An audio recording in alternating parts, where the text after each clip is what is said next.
Ever wondered how it feels to live on an island surrounded by nothing but the vast expanse of blue?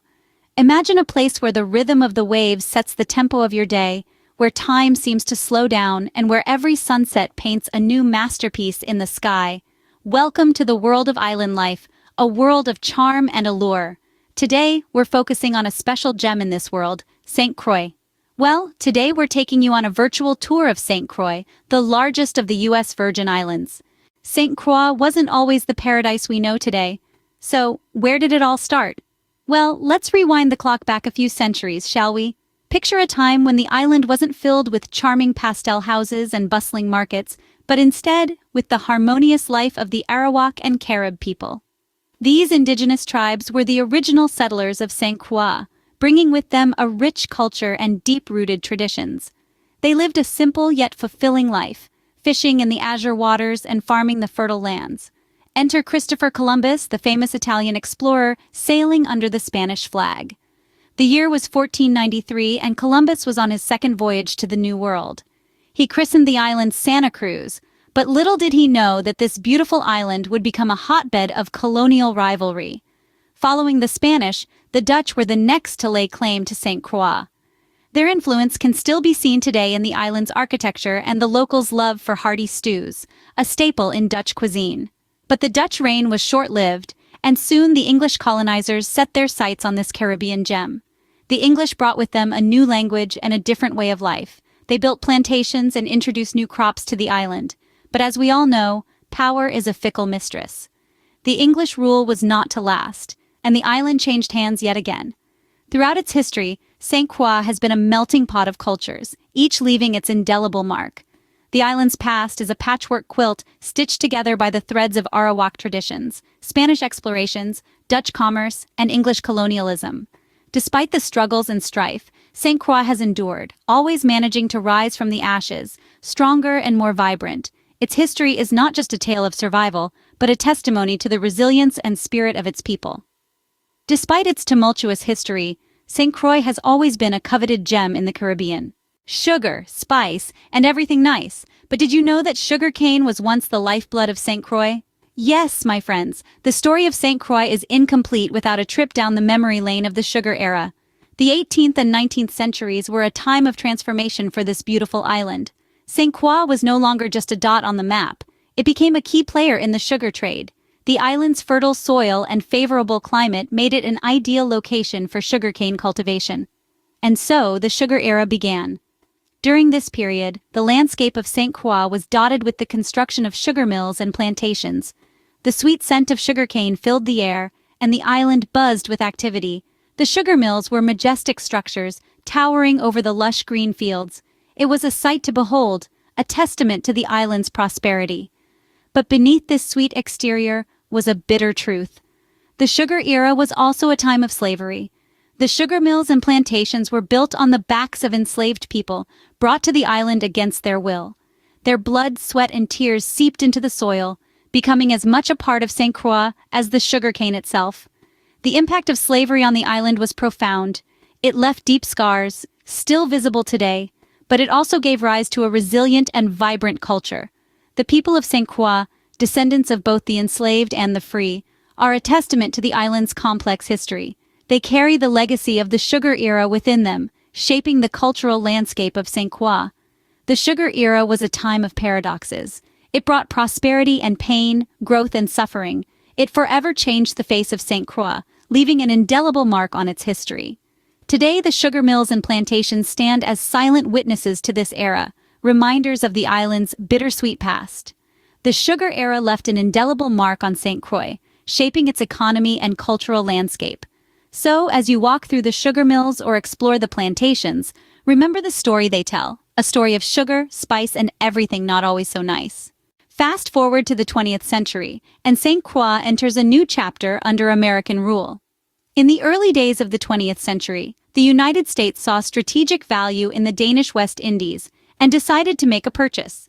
The year was 1917, and with a check for $25 million in gold coins, Uncle Sam added St. Croix and her sister islands to his roster. This transfer of ownership was not just a political move.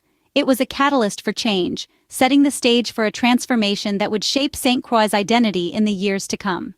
The influence of America was palpable, and it began to shape the island in subtle and not-so-subtle ways. The American century brought with it a new era of development. Infrastructure improved, schools were built, and public services expanded. The island's economy, once reliant on sugarcane, began to diversify. The manufacturing industry grew, and so did the service sector. But the real game-changer came in the form of tourism. It started with the cruise ships, their towering silhouettes becoming a familiar sight on the horizon.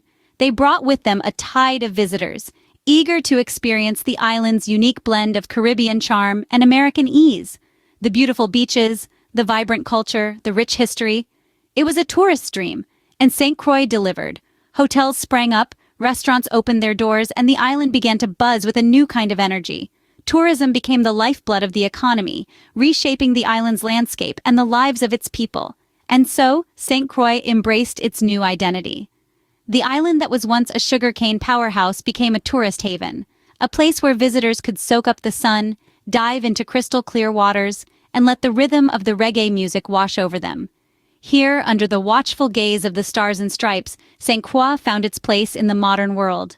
The American influence may have been the catalyst, but the spirit of the island, the resilience of its people, that's what truly shaped St. Croix. From a sugarcane powerhouse to a tourist haven, St. Croix has come a long way under the Stars and Stripes. Now let's immerse ourselves in the St. Croix of today, a paradise that lures tourists from far and wide. This enchanting island, a part of the U.S. Virgin Islands, is a melting pot of experiences waiting to be explored. Imagine walking on the pristine beaches, the sand as soft as powdered sugar beneath your toes, or perhaps diving into the crystal-clear waters, the sun casting a kaleidoscope of colors onto the thriving coral reefs. The island's underwater world is a spectacle to behold, a paradise for divers and snorkeling enthusiasts alike. If you're a nature lover, St. Croix won't disappoint. Hiking trails wind through lush forests, leading to breathtaking views of the Caribbean Sea. The island's diverse terrain is home to a variety of flora and fauna, making it a haven for birdwatchers and wildlife enthusiasts. Now let's talk about food, because let's face it, who doesn't love a good meal? St. Croix's cuisine is a delightful mix of African, European, and American influences, offering a unique culinary experience. From the fresh catch of the day grilled to perfection, to the local favorite Johnny Cake, every meal here is a celebration of flavors. But St. Croix isn't just about natural beauty and gastronomic delights. The island is steeped in history, with centuries-old sugar plantations and rum distilleries dotting the landscape. A visit to the Wim Plantation Museum, or the Cruzan Rum Distillery, offers a fascinating glimpse into the island's past. Then there's the vibrant culture of the island, a blend of indigenous, African, and European influences that's reflected in its music, festivals, and art. The pulsating rhythm of reggae music fills the air, while the colorful Moko Jumbi stilt dancers add a touch of magic to local celebrations. Whether you're a history buff, a foodie, or an adventure seeker, St. Croix has something for everyone. This island, with its unique blend of natural beauty, rich history, and vibrant culture, is truly a tourist's paradise. So, what makes St. Croix the gem that it is today? Well, it's a blend of many things. Its history is as deep as the Caribbean waters that surround it. From the dawn of St. Croix, when the indigenous Arawak and Carib tribes first graced its shores, the island has been a melting pot of cultures. Then came the era of sugar, with its sweet highs and bitter lows, shaping the island's economy and society in ways that still echo today. Fast forward to modern times, and we see the American influence that has painted broad strokes on the St. Croix canvas.